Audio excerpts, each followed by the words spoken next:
நீதான் ஒவ்வொரு தடவையும் அவனை காப்பாத்தி அவனுக்கு மறுபிறவி கொடுத்திருக்க. இப்ப கூட அவனை காப்பாத்துறதுக்கு தான் நீ மறுபிறவி எடுத்திருக்க. சிவனுக்கு சக்தி எப்படியோ அப்படிதான் நீ அருளுக்கு. சக்தி இல்லையே சிவன் இல்லை. அதே மாதிரி நீ இல்லாம அந்த அருள் இல்லை. அருளும் நீயும் ஒண்ணு சேரணும்.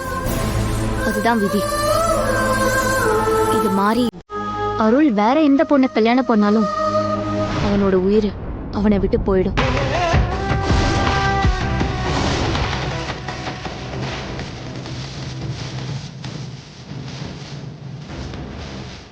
நீங்க என்னென்னமோ சொல்றீங்க. நீங்க சொல்றது என்னால நம்பவும் முடியல, நம்பாம இருக்கவும் முடியல. அருள் மாமா மனசுல நான் இருந்தாலும் பரவாயில்ல, ஏதாவது பண்ணி அவரை நான் கல்யாணம் பண்ணிக்க முயற்சி பண்ணலாம். அவர் என்ன விரும்பவும் இல்லை. விருப்பம் இல்லாத அவரை நான் எப்படிங்க கல்யாணம் பண்ணிக்க முடியும்? அதுவும் அவரை விருப்பப்பட்டுதான் எங்க அக்காவை கல்யாணம் பண்ணிக்க போறாரு. அப்படிங்கிறப்போ நான் என் மாமாவை கல்யாணம் பண்ணிக்கிட்டா என் அக்கா நந்தினியோட கல்யாணம் நின்றும். என் அக்கா நந்தினியோட வாழ்க்கைய நானே எப்படி நாசம் பண்ண முடியும்? ஏற்கனவே கரிகாலன் மாமா மனசை உடைச்சிட்டேங்கிற குற்ற உணர்ச்சியில செத்துட்டு இருக்கேன். இதுல நந்தினியோட வாழ்க்கையும் கெடுத்து நான் என் மாமாவை கல்யாணம் பண்ணிக்கணுமா? அதுக்கு நான் செத்தே போயிடலாம்.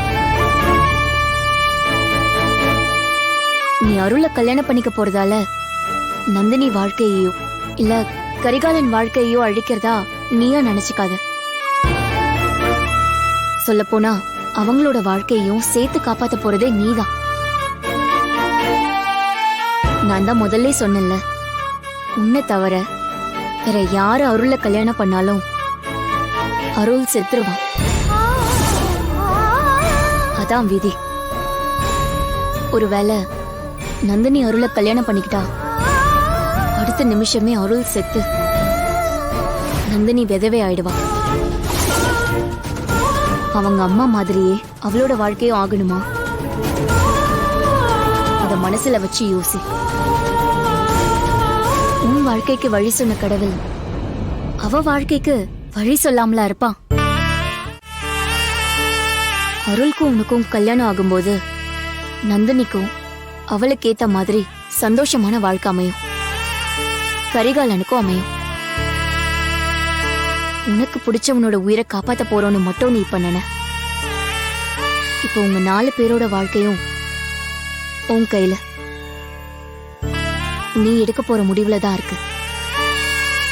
நீங்க 4 பேரும் நல்லா இருக்கணும்னு நினைச்சேனா நல்லா யோசிச்சு நல்ல முடிவா எடு. இல்லனா 9 வயசுல இருந்து நீ காப்பாத்திட்டு வந்த உன் மாமனோட உயிரை அவனை விட்டு போயிடும். அவனை கட்டிக்கிட்ட உங்க அக்கா விதவையா நிப்பா. ஐயோ, அப்படியெல்லாம் சொல்லாதீங்க. நீங்க சொல்றது என்னால தாங்கிக்கவே முடியல. நான் என் மாமாவை கல்யாணம் பண்ணிக்க கூடாதுன்னு எனக்கு எதிராக எல்லாமே இருக்கு. என் அம்மா அப்பா யாருக்குமே நான் அருள் மாமாவை கல்யாணம் பண்ணிக்கிறதுல விருப்பமே இல்லை. அப்படி இருக்கும்போது நான் ஒரு பொண்ணா தனியா நான் என்னதான் செய்ய முடியும்? இந்த உலகம் உருவானதே ஒரு பொண்ணாலதான். பொண்ணால முடியாததுன்னு இந்த உலகத்துல எதுவுமே இல்ல. நம்ம ஆசைப்பட்டது நடக்கணும்னா நாம தான் முயற்சி பண்ணணும். அப்பதான் அந்த கடவுளும் கூட நமக்கு உதவி பண்ணுவாரு. எல்லாத்துக்கும் துணிஞ்சு போராடு. உன்னை எதிர்த்து வர்றது யாரா இருந்தாலும் சரி, அது உங்க அப்பாவாவே இருந்தாலும் எதிர்த்து போராடு. நாம விரும்புறவங்க உயிரை நம்மளை விட பெருசு. அதை காப்பாத்த நம்ம எந்த எல்லைக்கும் போலாம். உன்னால முடிஞ்ச வரைக்கும் போராடு. உயிரை கொடுத்து முயற்சி பண்ண. ஒருவேளை அப்படியும் உன்னால முடியலனா அப்ப அந்த ஈசனே உனக்கு உதவி செய்வாரு.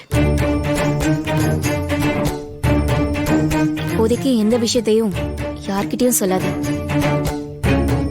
சொன்னா உன் மாமன் கூட உன்னால சேரவே முடியாது. அவனை நீ காப்பாத்தவும் முடியாது. நேரம் வரும்போது நீ எதுக்காக செஞ்ச, யாருக்காக செஞ்சேன்னு தானா எல்லாருக்கும் தெரிய வரும்.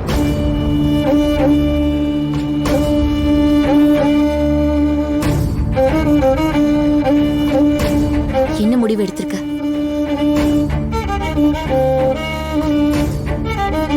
என் மாமாவை நான் கல்யாணம் பண்ணிக்கணும்.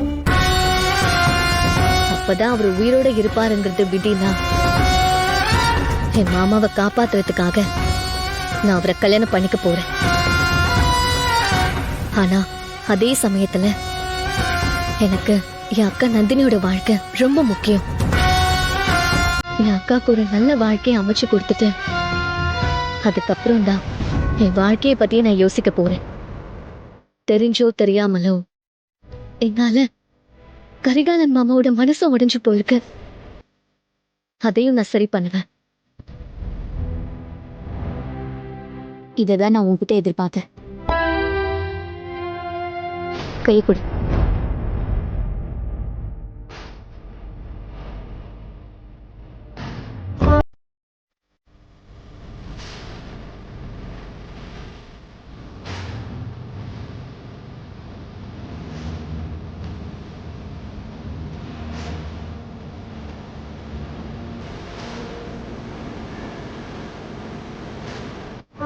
இது வரைக்கும் இருந்த வானதி வேற, இனிமே இருக்க போற வானதி வேற.